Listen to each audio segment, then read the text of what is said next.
little country music for Bert. Gotta turn it. Stand by me closer. This is a little gotta stand by.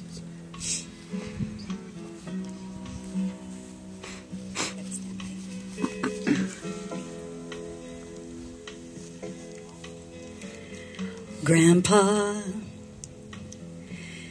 tell me about the good old days. Sometimes it seems like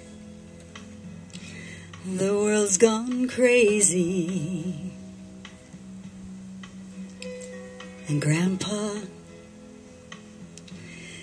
take me back to yesterday, when the line between right and wrong didn't seem so hazy.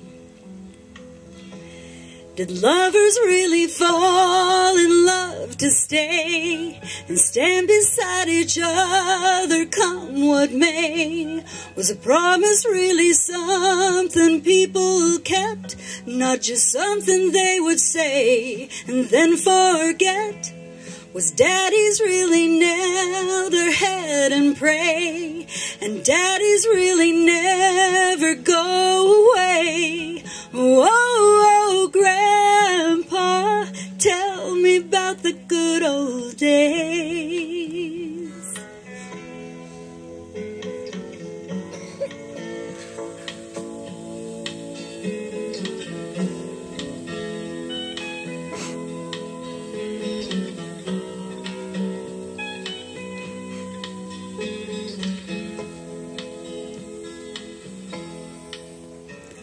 And Grandpa, everything is changing fast. We call it progress, but I just don't know. And Grandpa, please take me back into the past and paint me a picture of long ago. Did fall in love to stay and stand beside each other come what may? Was a promise really something people kept, not just something they would say and then forget? Did families really bow their heads to pray? Did daddies really never go away? Whoa, whoa, Grandpa, tell me about the good old days. Whoa, whoa, Grandpa, tell me about the good old days.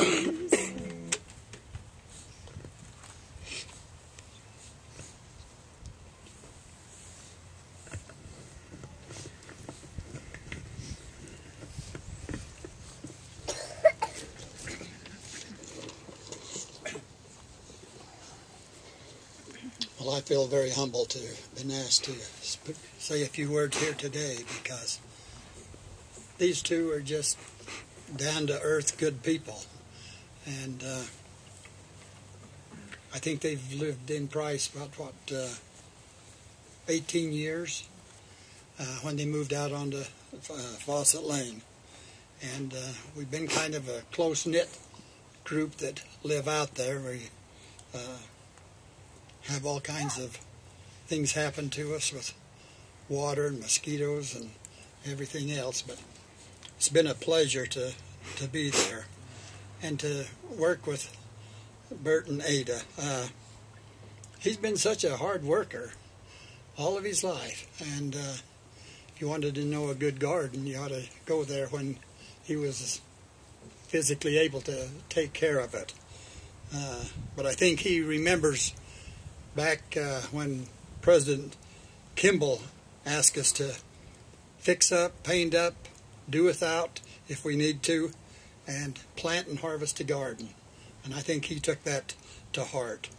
And I remember there was a little saying back in those days that went like this. It says, work never killed anyone, but it sure scared some to death. And my mother-in-law was having eye surgery in Salt Lake at the old Cottonwood Hospital, and there was a sign there that I remember, and it said, "New incentive program, work or get fired." But Bert always kept his home and garden and cars clean. If you see him go down the road, the truck was clean, the car was clean. He loved having that. But Bert's posture was the very same. When he came down the road, he kind of had his face just like this going down the road, and had his hands probably about 2 and 10 over here going down. If you're out there, you could wave to him like this. That didn't matter. He's just going down the road.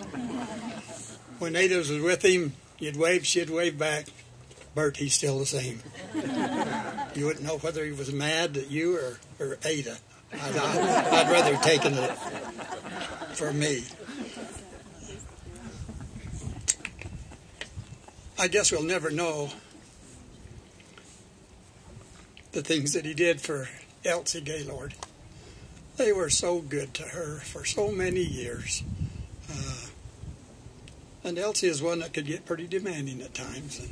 And I think Ada could hold her own ground at times with her. But talk about Christ-like.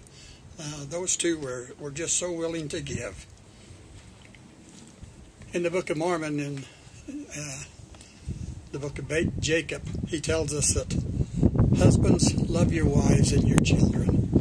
And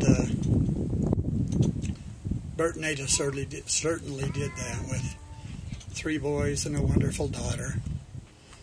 And they've had many, many heartaches over the years with them, health-wise and accident-wise. Can't even imagine the heartache that